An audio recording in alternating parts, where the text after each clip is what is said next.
In any case, no matter how you scope it, it all starts with people. I think that's what I would say is while the technology is very, very important, it's all about creating that team. And that perhaps may be more of a lift than actually doing the exercise of inventorying it in some cases.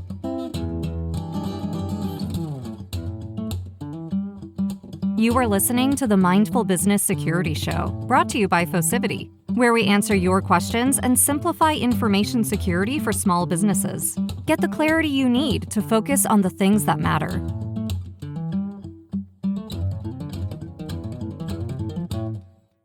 Hello, hello, hello. This is Accidental CISO, and welcome to the Mindful Business Security Show. Thanks for listening today. Before you can protect something, it helps to know what you have, right? Well, today we're going to back up to the beginning of building a security program and talk about how small business owners and leaders can figure out what information they even have that needs to be protected in the first place. My guest host today has a lot of thoughts on this topic, so it should be another episode jam-packed with information. If you're not already subscribed, take a second and smash that subscribe button, as they say on YouTube. You should be able to find the podcast and subscribe in just about any podcast app. My guest today has quite the resume. He's an author, speaker, and principal at ALEUS Consulting Group up in Regina, Saskatchewan, Canada. That's a mouthful. In addition to cybersecurity, he focuses on technology and digital transformation strategy for clients in a wide range of industries, including healthcare, life sciences, energy, professional services, and financial services. He regularly speaks at industry and academic events, and he loves to have meaningful conversations about governance, risk, and compliance for emerging and disruptive technologies like AI. He regularly appears on numerous TV networks across Canada to talk about technology and cybersecurity. He's the co-author of Cyber City Safe Emergency Planning Beyond the Maginot Line. And when he isn't consulting, appearing on TV, or writing books, he spends his time coaching students on the University of Regina's Hill JDC West business competition teams. So welcome to the show, Brennen Schmidt. Well, thanks so much for having me. It's great to be here. I am really excited to have you on the show. We've talked about this kind of stuff a bunch over the last couple of years, and we finally have an opportunity to get together and do this on the show. Uh, I love to hear about the community service work that folks are doing. So I'm not familiar with college business competition teams. So what is that, and how did you get involved? I want to hear a little bit about this. You bet. So Hill JDC West, it's the undergraduate business case competition. So there's 12 different undergraduate organizations that compete every single year, and it rotates from school to school. And there's 4 different components of the competition itself. So if you can imagine all these undergraduate students coming together to compete for the school of the year, it's a pretty big deal. And I've been involved with it for, I can't believe it now, time flies. It's, I think next year is my 11th year, if I'm recalling correctly. But Wow. in any case, there's academics, there's also sport. So they play different sports. There's also debate, a formal debate, as you would see on TV. And then, of course, there is the challenge, I believe, is what they call it, but it used to be called the sort of social team that goes around and does these different challenges that are like fear factor type things, or breakout and dance, or tweet random sort of things back when it was Twitter.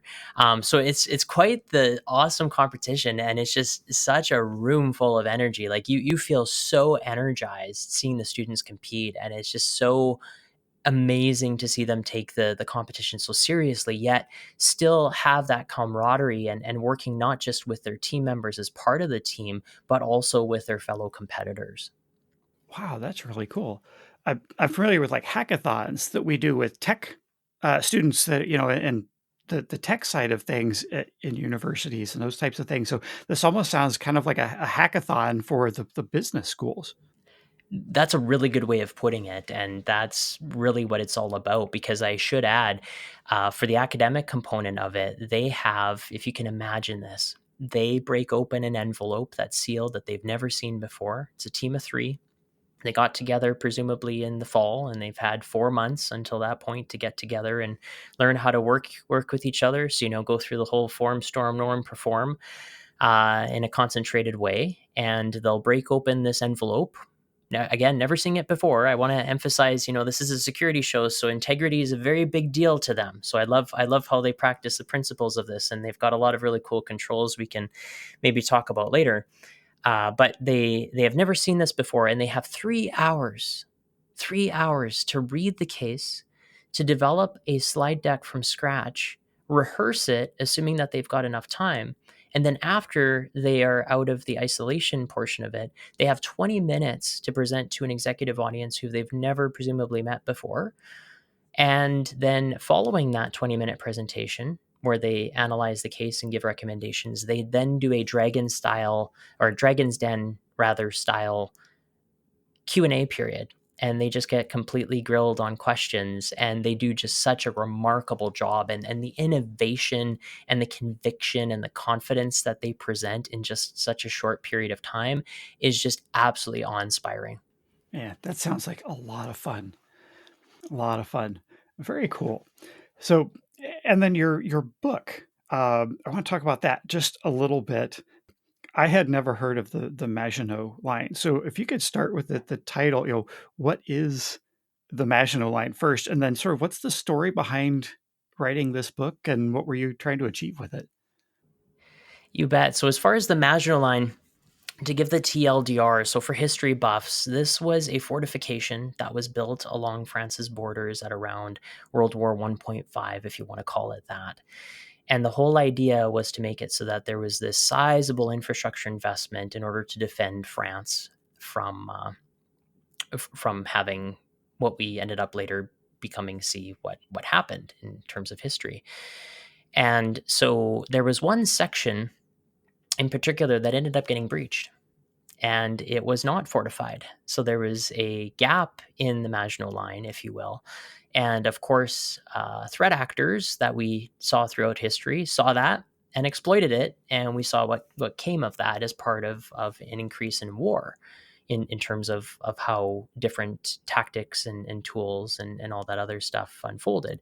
So my co-authors and I thought, well, hey, wouldn't that be a very interesting way of contextualizing how not only emergency planning, but cybersecurity is in effect the modern day Maginot Line? Because if we think of all of these sizable investments that we're making, we have in effect a modern day Maginot Line where we still have gaps despite what we think is going to be this fortification that's going to protect us from all these things. We've got some threat actors that are constantly trying to exploit what maybe hasn't been fully built out yet.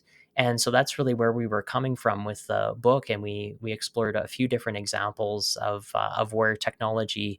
We went through a few different case studies, and of course tried to be solution focused. But it was just a very interesting conversation having such different perspectives offered in the book. Yeah, I suppose that's one of the big things in security that we just have to always keep in mind, and as we're doing educate, is that there's no absolutes. Being secure is not like a finite state of anything. Like, it's always sort of this process, and you do your best, and like you say, you have these fortifications, but there may always be gaps, and we need to be mindful of those and understand where we need to implement additional compensations for that, compensating controls to back those up, so that when one fails, maybe another one can catch it in some way, or at least let us know that it's failed in a way that we can respond or something. So I really like that idea of trying to borrow ideas from one field to another. That's kind of one of my favorite things about being creative in cybersecurity. So sounds like a really interesting book. I'm going to need to read that one, I think. We can make that happen. Excellent. I want to shift gears just a little bit around to the topic that we've got today for kind of identifying what folks have to protect in the first place, as that starting point. And you've worked with an incredibly wide range of clients in your career, both large and small. Are there mistakes that you consistently see clients of all sizes making when it comes to cybersecurity, and maybe this particular beginning foundational step in cybersecurity? Yeah, I think that's a great question because I think if I was to summarize it into two things that I keep seeing too often, it falls into two buckets. Either there's too much to do, and then all of a sudden there's too much on the plate and things fall off the plate, or there's just so much stuff going on that it's very difficult to actually identify what needs to be addressed. And you have some challenges that come along with that as well. So if there is a sizable investment required, is it always going to be IT that pays for it? Or is there some potential cost sharing approaches that come up? So there's a lot of different ways that you can slice and dice the problem. And I've seen some very, very creative solutions come to light. But really, that's why I think at the beginning of your intro there, when you had mentioned the inventory and just keeping track of what it is that you have, I think that's really going to be the message of today, where you have to know what you want to protect so that there's ways of being able to figure out what controls make sense. And I think too, we can dive into this a little bit more, but also identifying who specifically should hold responsibility for that, and not just doing this sort of obfuscation of these specific either services or technologies and say that it's just quote unquote, and I'm doing air quotes right now, of IT, because that's not helpful either. And that's a challenge that I see time and time again, is that often things become so abstracted, where it's like there's this huge monolithic thing that needs to be addressed, but it's not broken up into distinct pieces that can be manageable and bite-sized and looked after over a period of time and measured. Yeah, that's a good point. I've spent a lot of time in small businesses, and often there's one IT person or a very very small team, or maybe they've got IT outsourced to an organization that does some help desk, IT managed services, but they may not be managing the full picture of IT and security.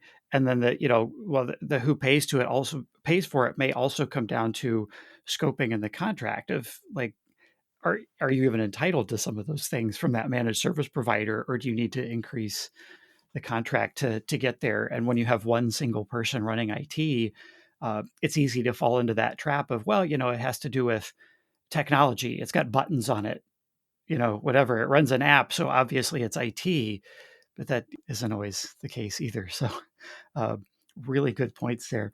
It if you could, I love to ask this last question of every guest host too, because everybody's answers are so different and usually so apt at the same time. If you could wave a magic wand and instantly have every small business owner understand one thing about security, what would that one thing be? I would say that it's not this scary thing. And here's why.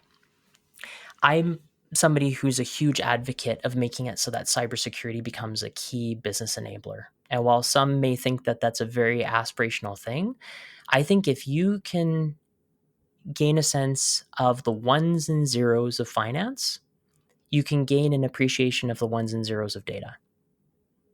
That's my unofficial tagline in every single one of my keynotes. If you can make sense of the ones and zeros of finance, you can make sense of the ones and zeros of data. And when you think about all the cross references to like what you had spoken about earlier, as far as this being an interdisciplinary sort of exercise, there's a lot from finance, from financial controls that we all seem to know about, because I always love doing the exercise as often as I can, where I'll use a polling software and say, hey, if you were a threat actor and you were looking to exploit a bank from the inside, what kind of things would you do?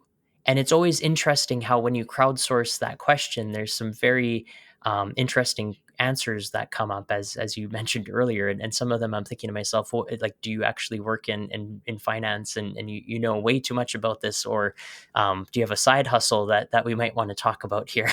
But all jokes aside, folks, regardless of what their backgrounds are, know that there's things like two-person control, that in some cases it's not just a single person writing the check, it needs two things. So then now, how does that apply to cybersecurity?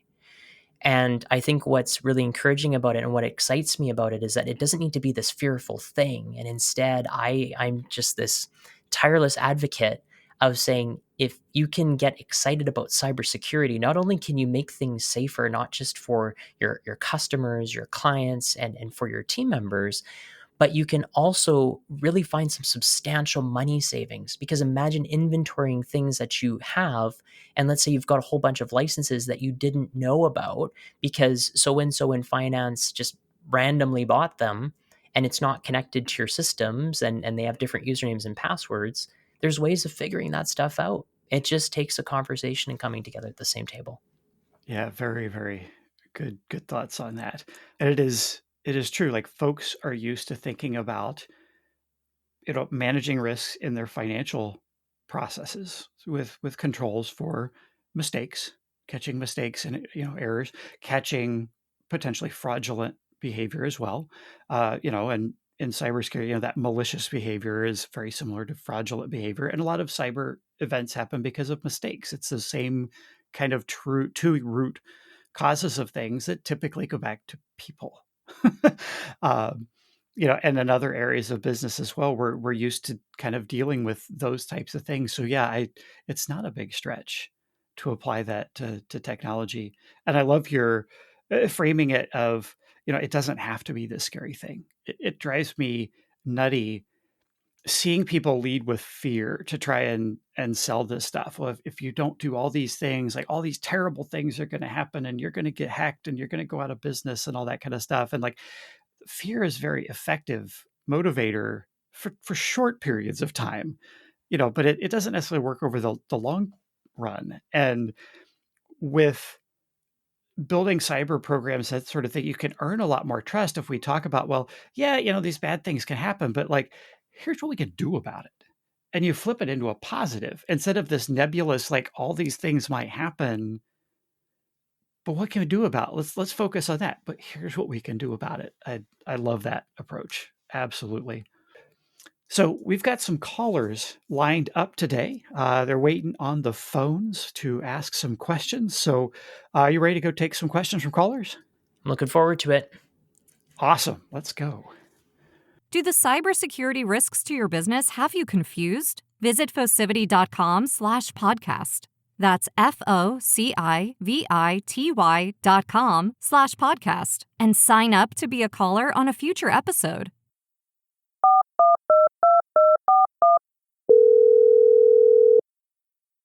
All right. Our first caller on the show today is Ryan from Boulder, Colorado.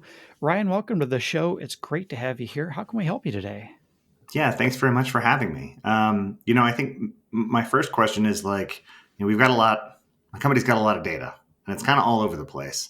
Between living in people's desktops and, shared drives and, the cloud. I guess first and foremost is like, how do I even make sense of the data that I've got?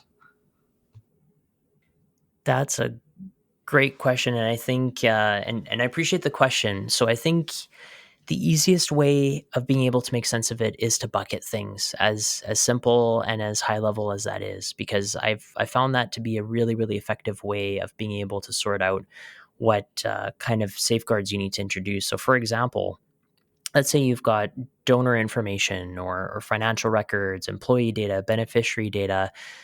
Depending on your industry, you'll have certain subsets of that, including things like intellectual property. If you have those big bucket items, I think it makes it a lot easier for you to be able to work with your team in order to identify what fits into those buckets so that you can then work towards how best to safeguard them. Got it. Well, that leads me to my next question is, how do I convince the team to use the new Dewey Decimal System that I might develop?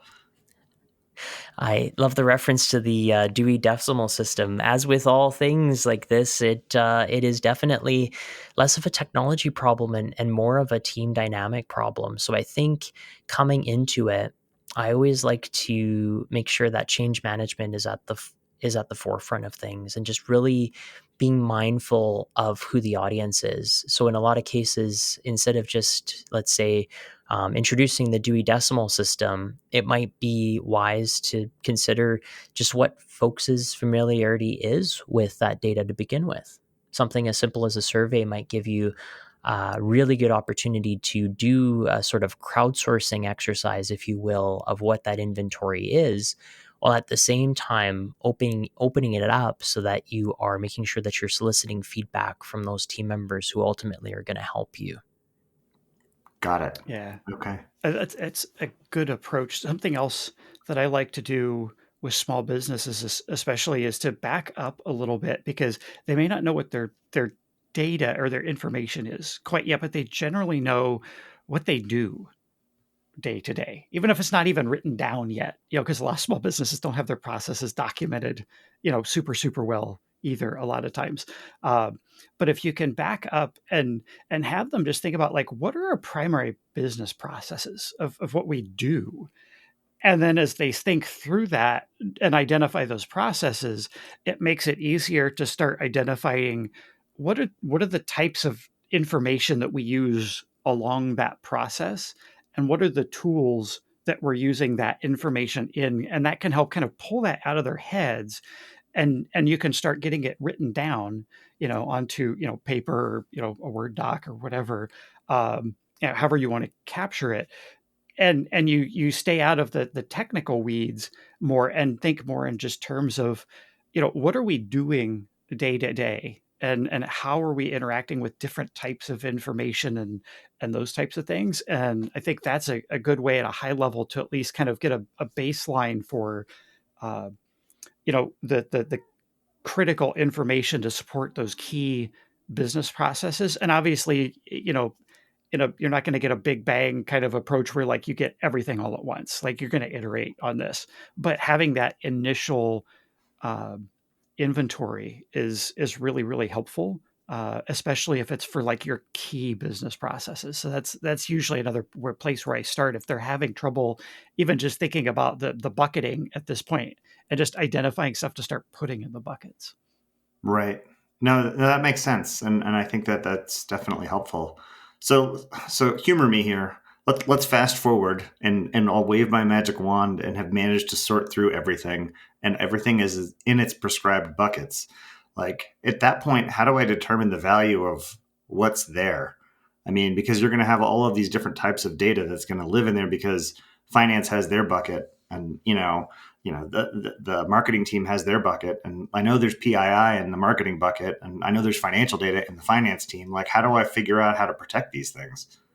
That is also a great question. And I think as far as identifying the importance, the next thing is going to see which ones you want to focus on for those buckets. I think that would be my first recommendation. So you mentioned a couple things. So PII, or personally identifiable information, that is certainly something that is near and dear to folks from a privacy perspective. So that might be something to take a look at, especially if you're dealing with especially sensitive information.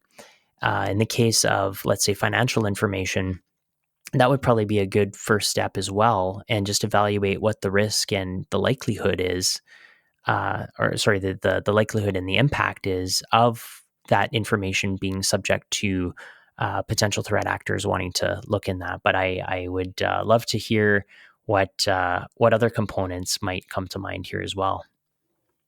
As you're thinking about value, uh, I would caution our listeners, especially in their businesses, because you can spend a lot of time just trying to analyze and put, like, a dollar value or something on things. And I like getting to that level may, at least very early on in the process, may not be like all that important and useful, as just identifying sort of those buckets of high, medium, and low value. And it could partially be, related to the value of that data. If you think, like, if our competitors got a hold of this data, would that be valuable to them or not? You could look at the value of the data as in terms of what would it take for us to recreate this data if we lost it somehow, like if it were, deleted and you didn't have backups. Like, could you recreate this data in some way? Like, and if it's data that you can't, like, obviously that again is going to be more valuable than others. So I think, we do a lot of risk management uh, in cybersecurity, but especially in small organizations, there's very, very sophisticated ways you can do risk management. But I think as small organizations are getting started, just looking at high, medium, and low value, high, medium, and low probability, high, medium, and low impact, or maybe 3 levels instead of, or 5 levels instead of 3, possibly, depending on how fine grained you want to get. Uh, but it can help you stop spinning around, wasting time trying to be too granular, and still focus on more the importance of sort of the business value in some way to those processes, or to competitors, or potentially to somebody outside the company, an attacker that wants to get it and sell it on the internet. Right. No, that totally makes sense. Now, something else that has popped up recently is that my company has started to explore doing business in Europe, which means that like we're going to have like European people that are going to be communicating with us, and we're going to be collecting data as part of the deal process. And like I've heard about GDPR, but I don't really know what that would entail for something that would be our size, being based here in the U.S. Yeah, so definitely a lot of expansion that's come to light here, especially as we become more connected here, and especially when you start talking about things like AI, it even complicates things further. But in the case of what you want to do, I think really it comes down to, again, that inventory of what information you want to protect, and then working from there, just seeing what kind of mappings that has to GDPR, and working from that, and going forward. If you think about what solutions are in place, it might be worthwhile as well, just seeing whether or not it makes sense to use something that's custom, or if there is, let's say, a system that you have in place that is GDPR compliant, that might be really, really helpful in terms of you forecasting what kind of needs you might need from a solutioning perspective, or from a procurement perspective. So as you look ahead to what that entails, in a lot of cases, there can be some things that are out of box, and can go through whatever due diligence process you have in place. But these kinds of exercises where you start mapping things out, and you can identify where the fit and where the potential gaps are, I think that would be a pretty good start. And with expanding into European countries from the US, and I've worked in startups, and I've worked with clients as well that have looked at expanding services outside of the US, and just some things to be aware of there. We've got data residency requirements for certain types of data over there. For instance, I believe Germany, for instance, requires that certain types of data have to be reside in Germany. And then obviously with GDPR, a lot of privacy related, uh, or a privacy regulation, the data that we're worried about there is that personally identifiable information that Brennan mentioned earlier.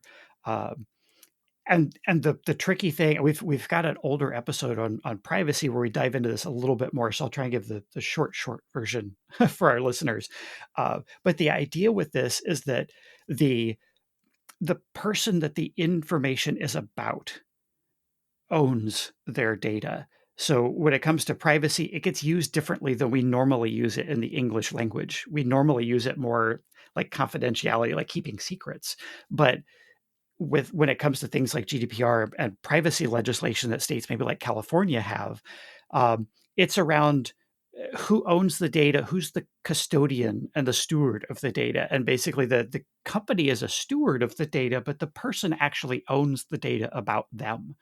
And they have a right to be able to contact you, to have that, to know what data that you have about them, to be able to correct problems if there's inaccuracies in the data, and have data deleted if they don't want you to have it, and to be able to consent for how you're going to use their data and what you can and can't do with it. Um, and a lot of privacy laws as well, like if you get their consent to use the data in one way, and your business decides, oh, we've got this new opportunity, and we've got all this customer list and all this stuff, we can do this other thing over here, you may have to go back and get people to reconsent on using their information differently, or sharing their information with third parties. So when you get into stuff like GDPR, it goes well beyond security, and now is getting into, it overlaps heavily with legal, and heavily overlaps as well with your internal like business processes, and having the capabilities to handle these requests from those folks. And so it becomes very, very important. Back to the inventory topic, is knowing you have that data and making sure that that data is classified in your systems or in your inventory, so that the folks in your company that are working with it understand that, oh wait, this is special data. We have very specific things around this of how we have to handle it and what we can and can't do with it, and those types of things. So I'm glad you asked about GDPR, because that brings in some very specific things into your inventory with labeling that you'll need to do to make sure that folks know how that data is classified, so they can handle different types of data or different classes of data differently depending on the needs. Awesome. Thanks very much. I really appreciate it. Yeah, I hope this was helpful, Ryan. Thanks for coming on the show. Of course. Thank you. All right, and our next caller today is Natalie from DC. Hey, Natalie, welcome to the show. How are you doing today, and how can we help you? Doing fantastic today. I had a lot of questions around kind of more the small medium business segment. So I've spent my career either in or adjacent to the federal government and the large defense contractors and service providers. So a lot of the questions are that small businesses face, like I've never had to face, because these GRC concerns, governance, data, classification, like all of that's already mature, like it's already been handled. So what I really would love to know is, how does a smaller business go around inventorying data to start, like how do you even start scoping that problem? Oh, that's a great question, Natalie, and I appreciate it. In any case, no matter how you scope it, it all starts with people. I think that's what I would say is, while the technology is very, very important, it's all about creating that team. And that perhaps may be more of a lift than actually doing the exercise of inventorying it in some cases. So in that case, what I would say is, getting that group of folks around. So whether or not that's legal, privacy, finance, all those folks who would potentially have sensitive data, to just walk through what it is that they work with, and then get them together at the same table, so that you can start making sense of all these different things that they deal with. So, as an example, some things to maybe keep in mind as well as part of this is, in a lot of cases, we think about data in the context of, well, what happens if this ends up getting breached, and all of a sudden this data gets leaked and is out on the web, be it the dark web or otherwise. I would say to that, well, what happens if all of a sudden there's a trickster who decides to come up with a very compelling communication that all of a sudden your finance team ships a $50,000 set of funds over to somebody who it wasn't intended to be for, and it was fraudulent. Those kinds of scenarios, I think, from a process oriented way of thinking, would be something that would be very, very helpful as well, that you can layer in those conversations. And in a lot of cases, it just comes down to starting that conversation so that you can get a better understanding of scope. I think something else that helps with scope as well is looking at the business driver for security in your organization. Because as much as I would love to see every small business out there, every business owner say, man, security is just super important. Like, we're going to prioritize that, and just out of the, altruistic, out of the goodness of our hearts, we're just going to do all the security stuff. But that's not the way it works. Like, all of this stuff exists within the context of the business. And as Brendan and I were talking at the very beginning of the show, I mentioned that, security isn't something that's just this finite state where you're, binary thing, you're either secure or you're not. And the question comes down to, are we secure enough? That's what you've got to answer. So as you're scoping it, if you look at the business drivers for, uh, what you are looking to do in your security program. Those business drivers may be around customers that are pushing for certain compliance things. Maybe it's in your contract with them, and you've signed a contract and all of a sudden realize that there's 3 pages in this of stuff that you need to do from a security standpoint that you've agreed to. You got to figure out how to actually do it. Or maybe you've got customers that won't buy the product, if you're a small SaaS startup or something, because you don't have a SOC 2 report to provide to them. That's a totally different business driver, where that business driver is going to impact sales, because if they won't buy the product because you don't have that report, getting that report now is going to help you drive sales. There's any number of different business drivers you may have. Insurance is another one, depending on your industry and what your insurance is, and if your insurance company decides you've got a higher level of risk there and they want you to make some changes in how you do things. That's a different business driver to help lower your insurance rates or to get insurance in the first place. So to help scope the problem, I think starting with what the business driver is as well may help start putting some boundaries around what data you're going to care about and what data you're not going to care about. And so for a small SaaS startup where customers are going to use your SaaS platform and they're wanting to see a SOC 2 report, well, the data they really care about is their data that's in your platform. So that I think is a big place to start. Whereas if it's insurance or something related, maybe that's more on the finance side, like Brennen was talking about, looking at financial risk and fraud risk and those types of things. So I think that the business, the angle that you come at this can be informed by that business driver and help you also draw some of those lines around what data is important and what's not in the first iteration of putting together your inventory. Awesome. So that's that first iteration of inventory. How would you refine that? Are there resources or checklists, or coming from Fed, I'm a very checklist oriented person. Where are there resources that we could easily use? One resource that is always interesting to use is ChatGPT, oddly enough, because I think in terms of getting creative, back to what I was saying originally about making this exercise fun. I'm just one of those folks who just always likes to do things that are kind of quirky and different. And wouldn't it be cool to get your team to come together and say, "Hey, there's this really cool thing that we can create together.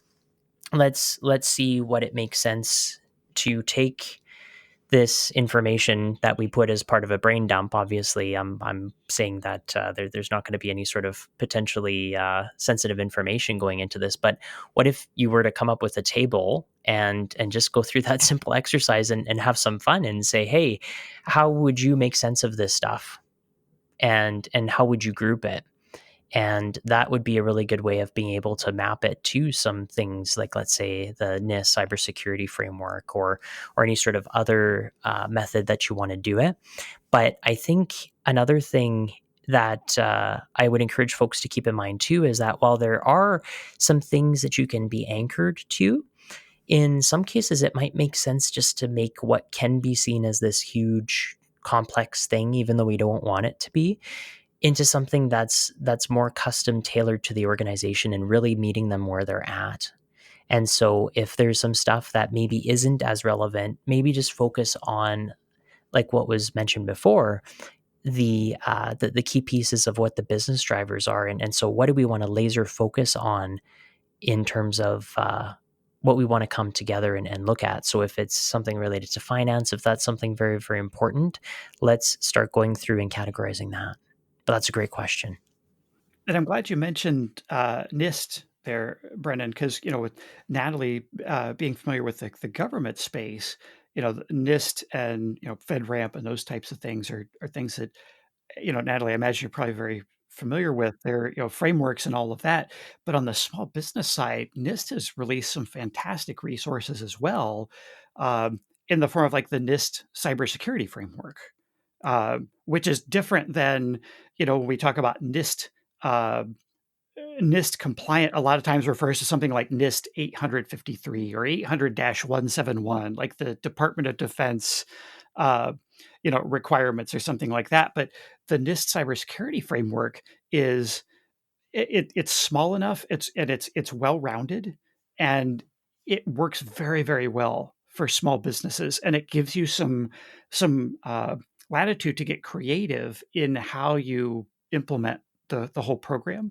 Uh, but one of the things that NIST also has is, they've got some other resources, and one of them is sort of a data classification scheme as well. And I'm blanking on the specific NIST number for that one.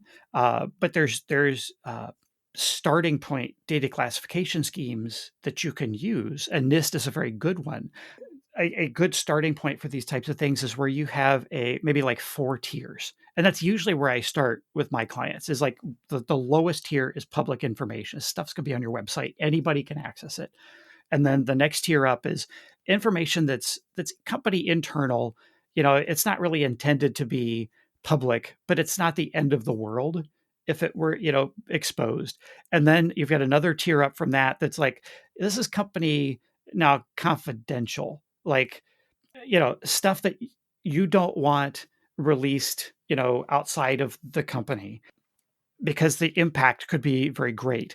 And then you've got the top tier, which, I consider to be like restricted. And so that if you've got data, with privacy implications or healthcare data or something like that could be that restricted data where even within the organization, you're going to restrict who has access to that data. Whereas maybe the lower 2 tiers of internal data maybe don't have as strict internal uh, controls around it, because internal people, it's okay if they see it.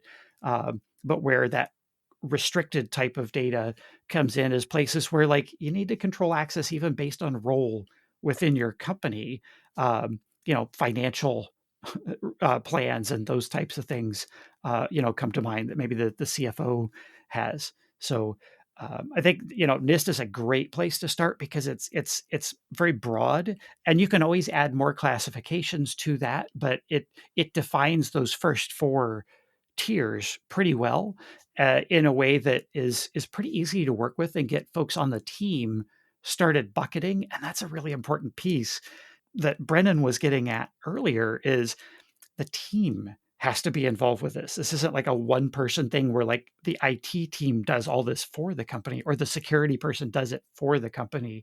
It's something that is everybody's job. The team has to do this. And so making it accessible to them by simplifying that will help.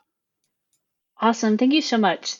If there's a little bit of time, I'd love to know, like, you have data classification, you have your data bucketed, you know what that inventory is. What's that next step? Like, how do you go about ranking, like, of all the things that we need to do, what is the most important? Well, I think Matt shared earlier that there's the business drivers. I think that that's just such a fundamental point. And when we think about the business drivers and what that means to the organization, there's going to be certain motivating factors with it. So if risk mitigation is so important, then uh, likelihood times impact equals that number, and whatever bubbles up to the top. And let's say you're using an Excel spreadsheet, that will give you a pretty good indication of what that looks like. But I think even beyond the classification, something to potentially consider here as you think about, I think really what your question is too is not just, how do I make sense of all this stuff and how do I categorize it, but then what do I ultimately do? And I think that a huge component that is often missing, but again, I think it comes down to that whole socialization piece and treating this as truly a team effort, is starting to slowly introduce the idea of introducing responsibility, because these things aren't going to be repaired overnight, nor should it be an expectation that it's going to be an overnight thing. These things take time, and as Matt pointed to quite astutely, it's something that you need to be spending a very, very concentrated focus on when and where it makes sense. So if you can assign responsibility for these different areas and just be very, very specific about that, and again work together as a team and make sure that it's adequately resourced, I think that is certainly not a guarantee, but it is certainly something that can help pave the way to success over time. And using those frameworks like that NIST cybersecurity framework can also help give you, I hate the word checklist, because it's not exactly a checklist. It's more about capabilities, that you would need to have in the organization. Uh, but you can use that to sort of to start inspiring different things that may be important to the organization. So once you know what data you have, you kind of the next step after that, next logical step to me is then starting to look at, okay, what systems is that data at? Where is it stored? Where's it being stored, or where's it being processed? Is this in, our company's Google Drive or Microsoft SharePoint or OneDrive, or is this in some other cloud app, or is this in the computer closet in the building?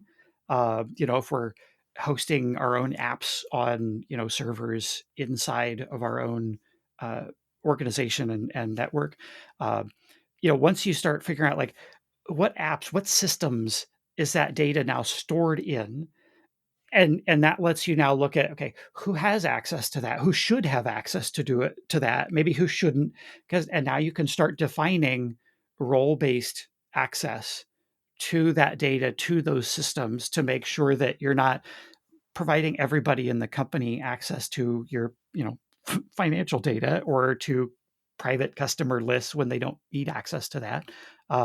Those types of things. Um, Backups is another huge one. You can start looking at, okay, how is that data backed up? Like if it's in a cloud provider, is that cloud provider doing that for us? Do we know like how that's backed up? Like if it's in the computer closet in the back room, are we backing that up? What would happen if the building burned down, or that computer that it's on dies, or if it's on a computer under somebody's desk, which I've seen a lot too, just on some desktop computer with a file share. And that folks can start realizing, oh yeah, like this information is kind of important to us. It's since that we're not controlling who's got any sort of access, we're not backing this stuff up. Like, yeah, we get a lot of risk around this that you know maybe we should start doing, and that can help you start prioritizing those next steps. But things like this cybersecurity framework, just as you read down through the list, you can start identifying and asking yourself the question, can we do that? Do we do that? Do we do anything like that? Because you may not do exactly what it says, but if you do something that's kind of like it, like maybe that does what the spirit of that particular control or capability is wanting you to have. So that's where I would generally start once you have that inventory. Awesome. Thank you so much for kind of helping, enlighten me on the guidance between like a fully mature organization and someone just starting out. Is like every step is a step in the right direction. Thank you both so very much. Well, thank you. Yeah, we're glad to have you on the show today. I hope this was helpful. So thank you, Natalie.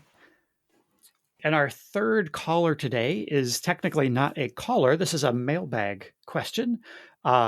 We have Liana from Kuala Lumpur, Malaysia, has sent this question in. Hello from Kuala Lumpur. Malaysia recently passed Cybersecurity Act, a data sharing bill, and a national AI office for handling AI governance in 2024. These new laws have a lot of small businesses starting to pay attention to cybersecurity, and many are confused about what they should do. I usually work with much larger organizations, but I'm getting questions from people in small organizations, and big enterprise solutions are just too much for small businesses. What would be the baseline security controls that small businesses should start with, considering most are bootstrapped and can't afford expensive solutions? And she says, thank you, and is looking forward to our answers. Well, hello, and it would be fantastic to be in Malaysia right now because being in Canada right now, it is really really cold in the middle of winter, and it would be amazing to be in Malaysia right now. But I know that is not the question. I think it comes down to like Matt had mentioned earlier. There's a lot of really great resources out there, including with NIST. And I think the topic du jour, if you want to call it that, here today really is something that boils down to that inventory.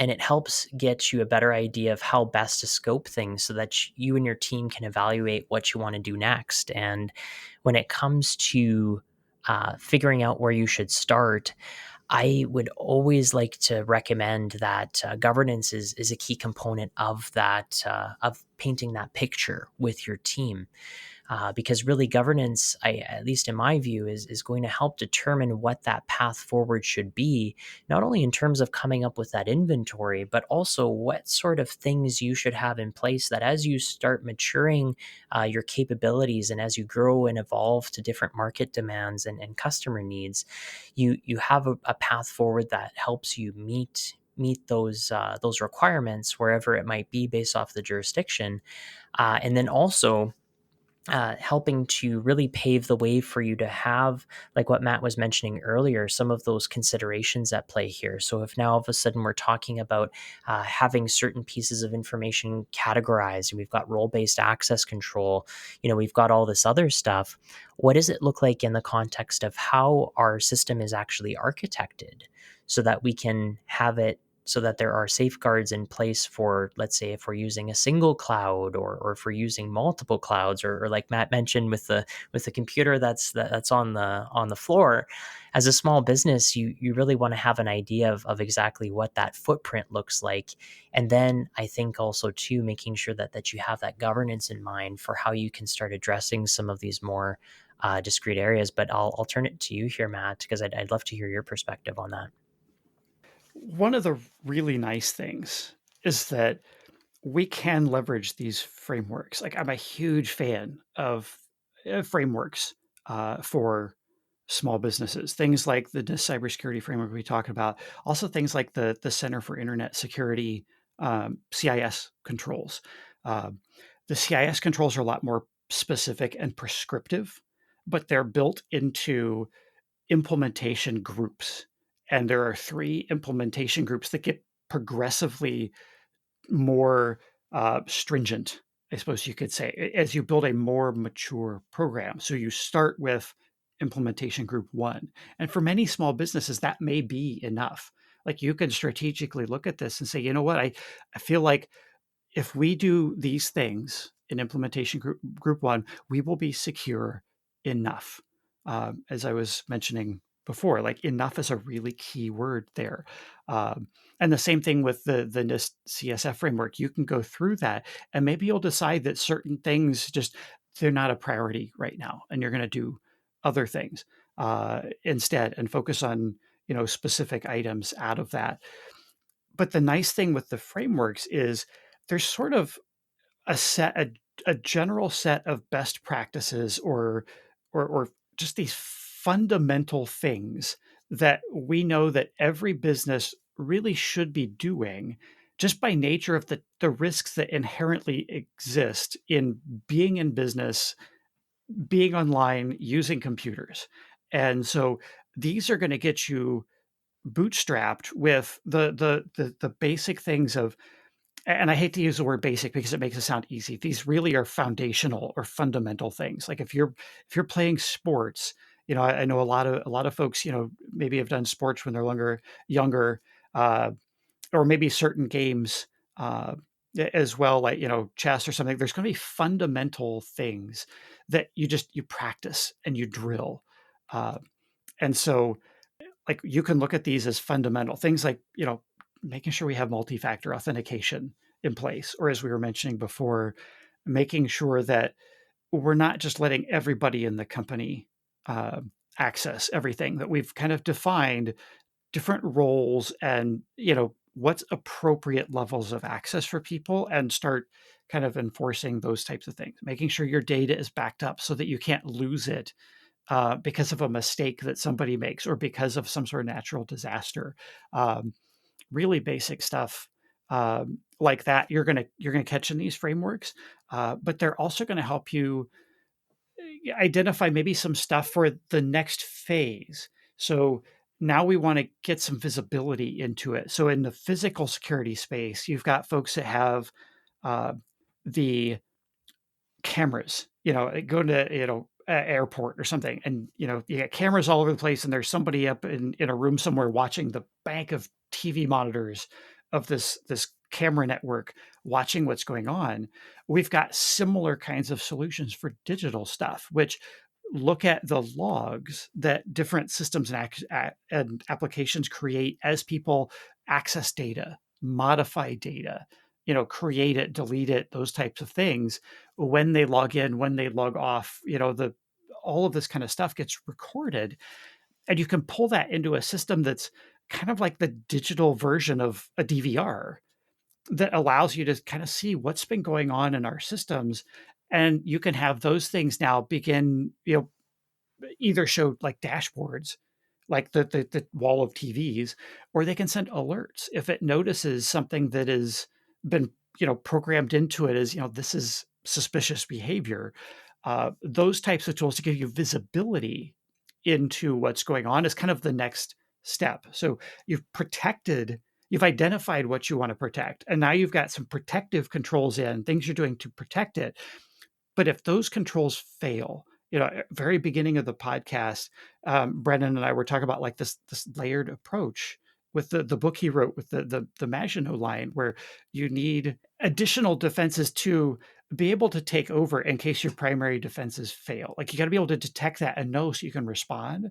So once you get past that first phase of those fundamental things to protect the data, your primary line of defenses, then you need the secondary line that allow you to then detect if you've got a problem with that primary line and, know what's going on. And then as you continue to mature, being able to now respond when something goes bad, like, can you even respond to that? Can you recover from that situation? So as you step through these things, there's different phases, and the NIST cybersecurity framework is broken down into, and it classifies the controls as controls to identify. Actually, the new version of NIST has governance as the very first layer, and then there is the controls to identify the data, the assets that you have, controls to protect them, controls to detect when those fail, controls to respond when you need to respond because something has happened, and to recover, to be able to resume normal business operations. So, govern, identify, protect, detect, respond, recover. And having it structured in that way can allow you to prioritize sort of phases of your program as you build it out. There's so much academic rigor that has gone into these frameworks that I highly recommend them to as a starting place for any small business. Those are all such great points, Matt, and I think you just articulated that so well for folks. I hope that answers Liana's question there, but I'll let her. She could shoot me another email, I suppose, if she's got follow-up questions, if we didn't quite hit everything. So we've had three amazing callers with questions today, or rather two and an email. And we've had great conversation around it. If you think back, over what we talked about, Brennan, do you have any final thoughts or key takeaways, um, that you want to kind of reiterate or drive home for folks? Yeah, and thanks so much for the invite. This has been so much fun. The questions were fantastic, and I think if there's anything to take away from it, perhaps something that I would maybe add that I forgot to mention earlier is that while the topic du jour has been largely focused on the inventory, which is so important, another potential avenue to bring visibility into a lot of the things that you mentioned, Matt, is potentially even just doing an exercise, something like a tabletop exercise. That just comes to mind here, right? So while in a lot of cases there's a way of preemptively looking after a lot of the stuff that we talked about, where we've got a sort of we're in peacetime, if you will, where now we've got the time, we're getting our teams together, we're coming up with this inventory, we're using fantastic mechanisms like the NIST cybersecurity framework and others that are just so great. What if we came at this from the perspective of, well, okay, why don't we just pressure test this? And what better way to pressure test it than to do something like a tabletop exercise, which is something where you outline a scenario where, let's say, you are now hypothetically subject to a cyber attack. What are you going to do in response to that? And going through that framework, like what you mentioned there earlier, Matt, I think would be a really, really good discussion-based way of asking these very types of questions. And again, coming back to making it so that it comes out of a point of intrigue and interest instead of framing it around the context of fear. Because I think the last point that really comes to mind that I think that we really want to drive home is that we want to make this an exercise in any case that's bite-sized and actionable. Because I think as you so astutely put it, Matt, there's a lot of great stuff that's out there, but it also needs to be tailored to the organization, and it needs that team to come together in a way that makes sense for the organization. Because we also need to be appreciative of the fact that I think you pointed to earlier, there's going to be some organizations that have a heck of a lot more resources than others.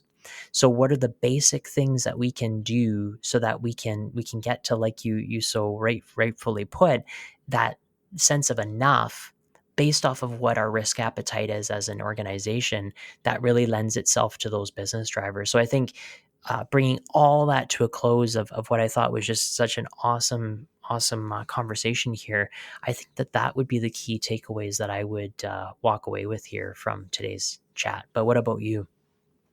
Yeah, I like the term risk appetite is one that we as cyber professionals use as we're building programs. Talk about the organization's risk appetite, but that really is a fancy way of asking that question. Is like, is defining enough in the question of are we secure enough?